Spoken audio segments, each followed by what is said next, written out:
지금 XRP 하락하고 있는 이 순간에도 리플에서 절대 꺼내지 않고 꽁꽁 잠가둔 XRP가 있죠. 무려 그게 329억 개, 돈으로 따지면 50조 원이 넘는 수량입니다. 그래서 걱정하시는 분들도 많이 계세요. 이 물량들이 한꺼번에 시장에 풀리면 어떡하냐, 그럼 XRP 가격 진짜 폭락하는 거 아니냐, 뭐 이런 걱정들, 지금 시점에서 더 충분히 그렇게 생각하실 수 있겠습니다. 근데 여기서 중요한 건요, 만약에 이번 뉴스가 XRP를 가진 분들한테 지금 나올 수 있는 가장 좋은 소식 중에 하나라면 믿으시겠습니까? 쉽게 믿기지 않으실 텐데 오늘 그 이유들 처음부터 끝까지 풀어드려 보도록 하겠습니다. 먼저 이렇게 잠긴 물량들이 어떻게 풀리는지부터 보셔야 되겠죠. 리플은 매달 1일 딱 10억 개씩 꺼낼 수 있게 되어 있습니다. 정해진 날짜에 정해진 수량만 나오는 일종의 자동화 시스템인데요. 그럼 매달 10억 개씩 시장에 풀리겠구나 이런 생각이 드실 텐데, 근데 바로 여기서 이상한 일이 벌어지죠. 리플은 10억 개를 꺼내놓고선 그 중에 7억 개를 다시 잠가버립니다. 그것도 올해 1월부터 5월까지는요. 매달 정확히 7억 개씩 다시 잠갔습니다. 그러니까 실제로 시장에 남는 거는 3억 개 정도밖에 안 돼요. 그러니까 지금 리플은 분명히 더 꺼낼 수 있는데 쓰지 않는다는 겁니다. 왜 이렇게 자기 돈을 쓰지 않을까요? 바로 이 질문이 오늘 이야기의 시작이 될 겁니다. 사실상 이렇게 잠가두는 방식들은 2017년부터 시작이 됐고, 그때 리플은 물량이 한꺼번에 너무 많이 풀릴까봐 걱정하는 목소리를 잠재우고자 무려 550억 개를 한 번에 묶어뒀습니다. 시장에는 천천히 조금씩만 풀겠다 이런 약속이었던 셈이겠죠. 그리고 그 약속을 지금까지 지키고 있다는 거고, 그렇다면 지금 남아있는 329억 개라는 숫자는 도대체 얼마나 믿을 수 있는 걸까요? 이건 누가 대충 추측한 숫자가 아닙니다. 리플의 기술을 오랜 시간 동안 책임졌었던 데이비드 슈워츠, 리플 CTO라는 사람이 직접적으로 밝힌 숫자인데요. 블록체인 기록은 누구나 들여다볼 수 있게 공개되어 있기 때문에 그래서 이런 숫자들로는 거짓말을 하기가 어렵습니다. 그렇다면 이런 속도라면 잠긴 물량들 다 쓰는데 얼마나 걸릴까요? 슈워츠 본인의 추정으로는 약 9년 정도입니다. 그러니까 2035년쯤 되어야 바닥이 난다는 거죠. 9년 동안 매달 3억 개씩만 천천히 나온다는 뜻인 건데, 이게 왜 중요한지 지금부터 보이기 시작을 해요. 지금 시장에 돌고 있는 XRP가 620억 개 정도 됩니다. 그 많은 수량에 비하면 매달 3억 개는 정말로 적은 수량이죠. 그래서 물량들이 한꺼번에 쏟아지는 그런 폭탄 같은 일들은 당장 일어나기가 어렵다라는 거고, 여기까지만 봐도 불안감이 조금씩 가라앉으실 거예요. 근데 진짜 중요한 이야기는 지금부터 시작이 된다는 겁니다. 리플의 대표 브래드 갈링하우스가요, 올해 6월달 그냥 지나칠 수 없는 말을 했죠. 리플이 다가오는 2026년 말까지 1조 4천억 원 정도를 벌어들일 거다라고 작심 발언을 했어요. 근데 여기에 바로 핵심이 숨어 있었습니다. 이 돈에는요, 리플이 가지고 있는 XRP가 단 한 푼도 들어가 있지 않다는 사실입니다. 이게 무슨 말이냐? 리플이 벌어들일 1조 4천억 원 안에 XRP를 팔아가지고 번 돈이 아니라는 거예요. 은행끼리 돈을 보내주는 결제 서비스, 그리고 가격이 잘 변하지 않게 만든 디지털 화폐, 기업들이 쓰고 있는 자금 관리 프로그램, 이런 본래의 사업으로만 그만큼 벌겠다는 뜻입니다. 그럼 이제 두 가지를 한번 겹쳐서 볼까요? 여기에서 리플은 매달 꺼낼 수 있는 물량의 70%를 도로 잠가버립니다. 그리고 XRP를 한 푼도 팔지 않고도 1조 원 넘게 버는 회사가 되어가고 있습니다. 이 두 가지를 합쳐보면요, 정말 소름 돋는 질문이 하나 떠오르는데, 리플 XRP를 굳이 안 팔아도 충분히 먹고 사는 회사가 왜 자기 XRP를 급하게 팔아치울 이유가 어디 있을까요? 점점 더 없어지는 겁니다. 그렇다면 그동안 XRP를 가진 분들을 가장 괴롭혔던 게 뭐였습니까? 바로 매도 수량에 대한 공포였었죠. 리플이 언젠가 물량을 시장에 쏟아내서 내 XRP 가격을 떨어뜨릴 거다, 이런 두려움이었습니다. 락업 물량이 상상을 초월할 정도로 많으니까요. 수년 동안 잠겼던 이런 두려움들이 XRP를 짓눌러 오고 있었는데, 근데 오늘 본 두 가지 사실을 합쳐보면은 그 두려움의 근거 자체가 조금씩 옅어지고 있다, 이 사실들을 알 수가 있겠죠. 그래서 말 그대로 지금 시장에서의 리플은 물량들을 천천히 풀고 있습니다. 또 동시에 XRP를 팔지 않아도 되는 회사로서 바꿔가고 있습니다. 다시 말씀을 드리자면요, 9년 동안 천천히라는 말이 악재처럼 들렸지만 사실상 리플이 더 이상 XRP에 매달리지 않아도 된다, 이런 신호일 수 있다는 거고, 다만 이런 부분들 조심스럽게 말씀을 드리자면요, 리플 CEO 갈링하우스가 말씀드린 1조 4천억 원은요, 이미 전부 다 번 돈이 아니라 앞으로 그렇게 벌겠다는 목표 수치입니다. 그러니까 리플이 이제 XRP를 절대 안 판다, 뭐 이런 내용이 아니죠. 안 팔아도 되는 방향성으로 가고 있다, 이걸 어필했다 정도로 보시면 되겠습니다. 사실은 사실대로, 짐작은 짐작대로 보셔야 되니까요. 그럼 이제 마지막으로 의문점이 남죠. 언젠가 다가오는 2035년 이 잠긴 물량들 전부 다 떨어졌을 때 그때 과연 무슨 일이 생길 수 있을까요? 사실 별일이 안 생길 수 있습니다. 이 부분도 데이비드 슈워츠가 설명을 해줬었는데, 비트코인은 채굴에서 주는 보상들이 시간이 지나면 줄어드는데 그게 비트코인을 안전하게 지키는 힘과도 연결되어 있습니다. 근데 XRP는 다르죠. 잠긴 물량이 제로가 되든 말든 XRP가 돌아가는 데는 아무런 상관이 없다는 거예요. 그러니까 2035년은 터지는 폭탄이 아니에요. 그냥 리플의 금고가 비는 날일 뿐입니다. 그리고 그때쯤이면 리플은 그 금고가 굳이 필요 없는 회사가 되어 있을 가능성이 높겠고, 물론 이렇게 보지 않는 사람들도 있죠. 리플을 오랜 시간 지지해온 변호사 빌 모건은요, 오히려 리플이 물량을 더 빨리 풀어야 된다, 이렇게 말을 하고 있습니다. 모든 물량들이 시장에 나와야지만 XRP가 진짜 제대로 된 화폐로 자리를 잡는다라는 거죠. 하지만 여기엔 반대 우려도 있어요.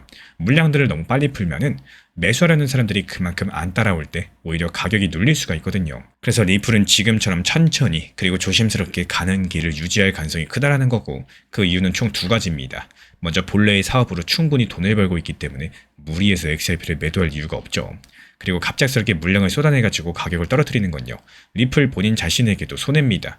리플이 가진 XRP만 해도 50억 개가 넘다 보니까 자기 자산을 스스로 무너뜨릴 회사는 없을 겁니다. 그래서 급격한 변화보다는 지금의 조심스러운 방식들을 당분간 이어갈 거다, 이렇게 보는 게 가장 자연스럽겠고, 회사 사정이나 시장 상황이 바뀌면은 그 속도는 또 얼마든지 달라질 수는 있겠습니다. 그래서 리플은 매달 꺼낼 수 있는 물량의 대부분을 도로 잠그면서 아주 천천히 XRP를 풀고 있습니다. 또 동시에 리플은 XRP를 팔지 않고도 1조 원 넘게 버는 회사로 바뀌고 있기 때문에 오랜 시간 동안 홀더들을 괴롭히던 매도 공포의 근거가 조금씩 옅어지고 있다는 사실들. 그래서 9년 동안 천천히라는 소식들은요, 악재가 아니라 오히려 안심해도 되는 신호일 수 있겠고, 근데 여기서 또 새로운 궁금증이 생기죠. 리플이 XRP를 안 팔아도 되는 회사가 되어 간다면 정작 우리가 가지고 있는 XRP 가격은 앞으로 어떤 것들이 끌어올려줄 수 있을까요? 그 정답은 다음 영상에서 함께 찾아보도록 하겠습니다. 지금 리플만 바라보는 시각, 그리고 시장 전체를 바라보는 시각, 이 두 가지가 생각보다 너무 큰 차이를 만든다라고 보시면 되는데요. 리플 좋은 코인인 거 맞죠?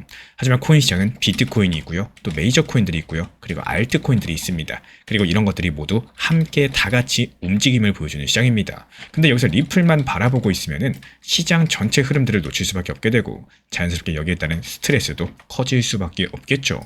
이 정보 커뮤니티도 마찬가지입니다. 리플뿐만 아니라 비트코인, 시장 흐름들에 대한 내용들 다 같이 함께 말씀드리는 이유들, 결국에 역시 마찬가지입니다. 이 건강한 포트폴리오를 만들기 위함인 거고, 지금은 한 개만 보시기보다는 시장 전체를 볼 수 있는 시야를 키우셔야 되는 시기다, 이렇게 말씀을 드려요.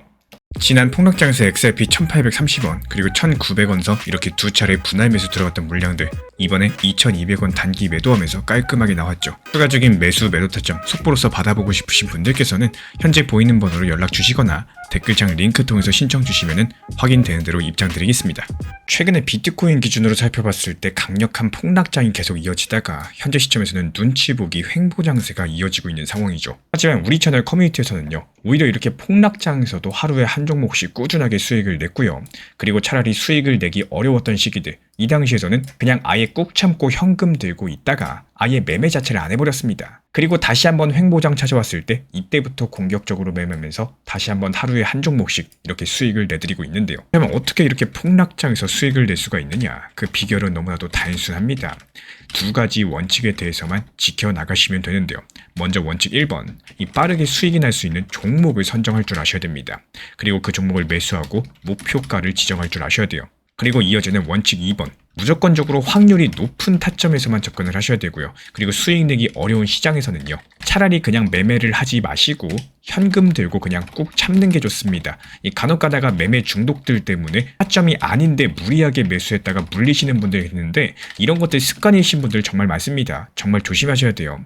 이렇게 말씀드린 두 가지 원칙대로 진행을 했을 때 나오는 힘은요, 남들 손실 보는 폭락장에서 오히려 수익을 볼 수 있는 강력한 방법이 되어 주었다라는 겁니다. 실제로 이번에 수익을 낸 파이버스라는 코인은 업비트 상장된 지 얼마 되지 않았음에도 바닥을 견고하게 지켜주는 모습이 감지가 됐었고, 이 흐름을 제가 며칠 동안 계속 지켜봐 왔습니다. 제가 계속 눈여겨보던 종목이었는데요. 그리고 이번 폭락장에서 시장 대비 강력한 흐름까지도 확인되면서 오히려 강력한 매수세가 들어오는 흐름들 감지되자마자 추천드렸습니다. 그리고 추천드린 지 불과 6시간 만에 빠르게 수익을 보고 나올 수가 있었는데요. 이런 방법으로 수익 내는 종목들이 한두 가지가 아닙니다. 기본적으로 제가 이렇게 다른 코인들 폭락하고 있을 때도 수익을 낼 수 있는 방법은요, 현재 시장에서 힘을 받고 있는 이 매수세가 강력한 테마를 가지고 있는 코인만 기술적으로 접근을 하고 있기 때문인데요. 특히나 여기서 제가 눈여겨보고 있는 게 웹3 코인들, 그리고 AI 인공지능 테마들입니다. 지금 이 테마 종목군들 같은 경우는 어쩔 수 없이 지금 코인 시장 폭락장이라 가지고 숨죽이고 그냥 참고 있는 거지. 이게 폭락장에서 조금만 횡보장 이어지고 다시 상승장, 이 반등장이 이어진다면은 여기서 강력하게 30%에서 100% 이상까지도 폭등할 테마들입니다. 그래서 제가 따로 포트폴리오에 넣어가지고 이거 매일매일 실시간 모니터링 지속 감시 중에 있는 상황이고요. 이런 것들 감시하다가 그냥 조금씩 단기 타점 나왔을 때 수익 내기만 해도 이런 것들이 모여가지고 나중에 스노우볼처럼 엄청난 수익으로 발전할 수가 있다라는 거예요. 그리고 이런 종목들 특징이 뭐냐? 이 단기적으로 봤을 때요. 오히려 음봉에서 하락했을 때, 이 하락했을 때가 매수 타점이 됩니다. 아캄도 역시 마찬가지였죠. 오히려 음봉에서 매수 추천을 드리면서 하루 만에 완벽하게 수익 실현까지도 완료할 수가 있었던 이유가 오히려 하락했을 때가 기회입니다. 이게 정말 신기하죠. 이 남들은 이렇게 오히려 양봉에 들어갔을 때 양봉이 매수 타점이라고 알고 있는데 우리는 오히려 하락했을 때 들어가가지고 상승하면 팔고 나온다. 이게 바로 테마를 가지고 있고 매수세를 가지고 있는 강력한 종목들의 특징인데요. 하나 더 보여드릴게요. 카이트 코인도 마찬가지였어요. 오히려 매수 타점은 이렇게 하락하고 바닥을 지켜주는 라인에서의 매수 타점이 있었고 상승했을 땐 뭐다? 팔고 나온다. 그리고 실제로 그 이유는 뭐다? 지금 시장 자체가 좋은 시장이 아니라 하락장이기 때문에 오히려 하락했을 때 매수가 들어가가지고 상승하면 매도하고 나왔을 때 다시 하락을 줄 거예요. 그때 다시 눌림봉에서 또 매수 들어가면은 또 수익 볼 수가 있겠죠. 이런 정말 기본적인 원리들을 이용을 하면서 폭락장에서 수익이 가능했었던 겁니다.